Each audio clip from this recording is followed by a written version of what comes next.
একটা। 2 নম্বর, আমাদের যে সম্পদ, এই সম্পদটা আল্লাহর রাস্তায় দিয়ে দিব। রাজি তো ইনশাআল্লাহ? এবার হাত কিন্তু নামে যাচ্ছে, এরকম কাম করেন আবার। বাম হাত নামায় ডান কিছু করেন, শুধু এক হাত।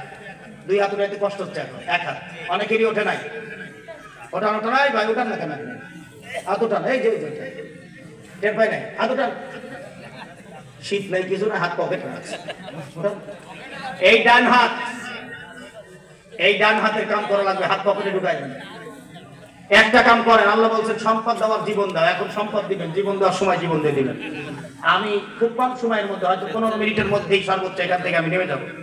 আমরা টাইমের যথেষ্ট মূল্যায়ন করি, যথেষ্ট মূল্যায়ন করি। সরোয়ার হোসেন পিতা মহসিনকে, এবার আর একটা বিষয় বলে দিই। এই যে সরোয়ার হোসেন পিতা মহসিন ভাই নগদে 5000 টাকা দিয়েছে, ওনার জন্য মনে করেন আমি হাত তুলে 1 মিনিট দোয়া করব। 60 জন মানুষ যদি আমার কাছে টাকা দেয়